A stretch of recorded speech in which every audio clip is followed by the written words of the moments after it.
मेरे वीडियो को देखने के लिए आपका बहुत बहुत धन्यवाद। और यदि आपने अभी तक सब्सक्राइब नहीं किए हैं तो प्लीज़ सब्सक्राइब कर लीजिए मेरे चैनल को। और यदि वीडियो अच्छा लगे तो उसको लाइक भी ज़रूर कीजिएगा और कमेंट ज़रूर कीजिएगा कि कैसा लगा आपको ये वीडियो। तो आज का जो हमारा टॉपिक है वो है सीमेन एनालिसिस। तो सीमेन टेस्ट को हम हिंदी में जो बोलते हैं वो वीर की जांच बोलते हैं, यानी कि वीर की जांच के बारे में बताएंगे कि लेबोरेटरी में सीमेन का टेस्ट कैसे होता है और माइक्रोस्कोप में कैसे जो है वो स्पर्म दिखता है और शेप साइज कैसे होता है और कितना काउंट होना चाहिए जो है वो प्रेगनेंसी के लिए। ये सब सारी चीजें हम लोग जानेंगे इसमें सीमेन टेस्ट। तो जो सीमेन टेस्ट को जो है बहुत सारे नामों से जाना जाता है, जैसे कि सीमेन टेस्ट हो गया, स्पर्म काउंट हो गया, स्पर्म एनालिसिस हो गया या मेन फर्टिलिटी टेस्ट। तो ये सब सारे टेस्ट से नामा जाता है। तो जो सीमेन टेस्ट होता है बेसिकली इसका जो पर्पस होता है इसमें देखा जाता है कि जो सीमेन के अंदर जो स्पर्म होता है उस स्पर्म का क्वालिटी और क्वांटिटी देखा जाता है कि कितना है, और अगर है भी ये क्वांटिटी, अगर है नॉर्मल क्वांटिटी है तो कितना जो है डिफेक्टेड है और कितना जो है वो सही है, जो एक वुमेन को जो मतलब एक प्रेगनेंसी के लिए वो सुटेबल होता है, वो चीज देखा जाता है कि कितना स्पर्म जो है वो सुटेबल है।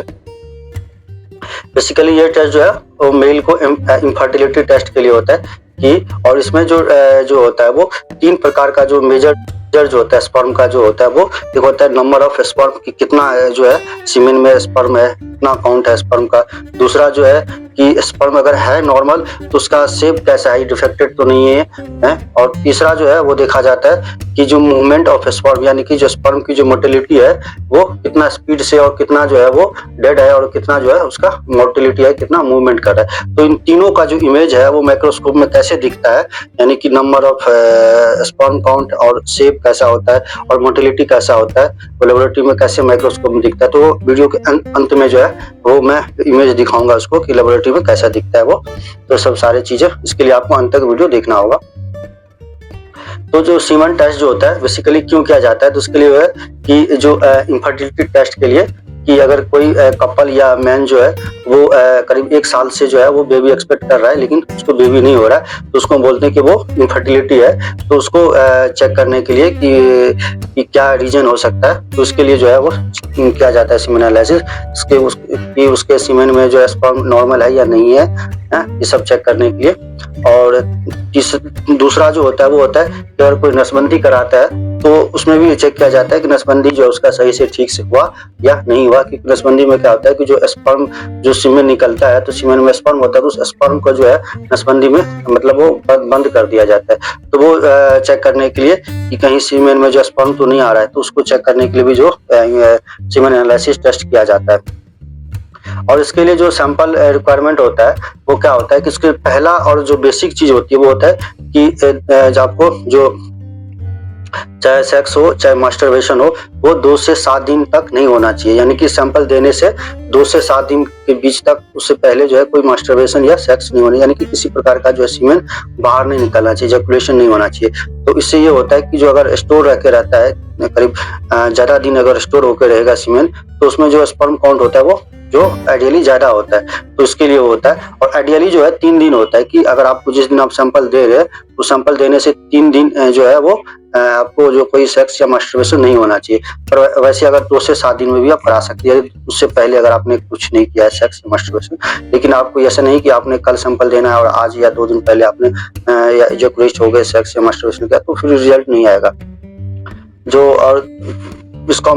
और जो मेन बेसिक चीज होता है वो होता है कि आपको जो सैंपल होता है वो लेबोरेटरी में ही देना होता है और सिर्फ मास्टरबेशन से ही देना होता है सैंपल। और यदि आपको जो है घर पे यदि आप सैंपल कलेक्ट करते, वैसे तो अलाउड नहीं होता है घर पे सैंपल कलेक्ट करना, लेकिन यदि आप घर से सैंपल लाते हैं तो उसको जो है बहुत केयरफुली जो है रूम टेम्परेचर पे उस सीमेन को जो मेंटेन करके लेबोरेटरी में विदिन 30 मिनट के अंदर आपको लाना होता है, नहीं तो सैंपल जो स्पर्म जो होता है वो डेड हो सकता है। और जो जैसे कि कंडोम में भी सैंपल कलेक्शन जो अलाउड नहीं होता है। जो लेबोरेटरी का जो एक कंटेनर होता है, जो एक स्टेराइल वाइड माउथ कंटेनर होता है, उसी में सैंपल देना होता है। और तीसरा जो होता है वो पेशेंट जो है, जैसे कि आप जब सैंपल देंगे तो आपको हमेशा जो अपना जो प्राइवेट एरिया जेनिटल एरिया होगा उसको क्लीन करके और सैंपल देना होता है। और जो लेबोरेटरी में प्रोसीजर कैसे होता है कि जैसे कि आपने सैंपल दिया या सैंपल कलेक्ट करने के बाद उसको 1 घंटे तक या 20 से 25 मिनट या 1 घंटे तक जो है उसको इंक्यूबेटर में 37 डिग्री तक उसको रखना होता है लिक्विफिकेशन करने के लिए, ताकि जो वो लिक्विफिकेशन यानी कि जो गाढ़ा होता है वो थोड़ा थिक जो होता है वो थोड़ा थिन हो जाए, ताकि ड्रॉप से वो ड्रॉप बाय ड्रॉप गिरने लग जाए। जब तक ड्रॉप बाय ड्रॉप गिरने लग गया तो इसका मतलब लिक्विफिकेशन हो चुका है। फिर उसको स्लाइड में रख के माइक्रोस्कोप पे डाल के और फिर जो है उसको देखते हैं, और फिर उसको माइक्रोस्कोप में देखते हैं कि कितना काउंट है, कितना जो है मोटिलिटी है, कितना शेप क्या है, साइज क्या है, सब सारे चीजें हम फिर उसमें देखते हैं, फिर काउंट करते हैं, न्यूमर चैम्बर से काउंट करते हैं।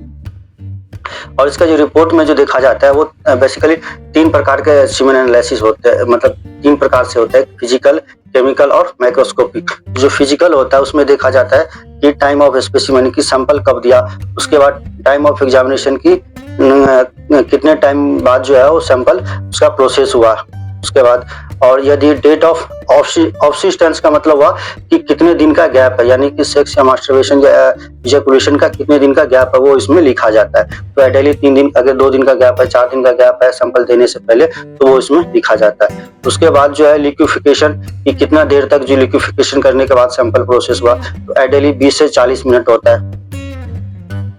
और वॉल्यूम कितना है, तो वॉल्यूम 1.5 ml से ज्यादा होना चाहिए। और जो अपीयरेंस होता है, अपीयरेंस या कलर जो होता है वो क्लियर और व्हाइटिश ग्रे कलर का होना चाहिए। यदि कलर चेंज हो सकता है, जैसे पिंक हो गया, रेड, ब्राउन या जो भी कलर होता है उसका चेंज हो रहा है, अगर वेरी कर रहा है, या हल्का येलोइश कलर हो रहा है, हल्का ब्राउन या पिंक कलर या रेड कलर हो रहा है, इसका मतलब डिफेक्टेड, उसका स्पर्म जो है वो डिफेक्टेड हो सकता है, या सीमेन जो है वो उसमें इन्फेक्शन या कुछ दूसरा चीज हो सकता है।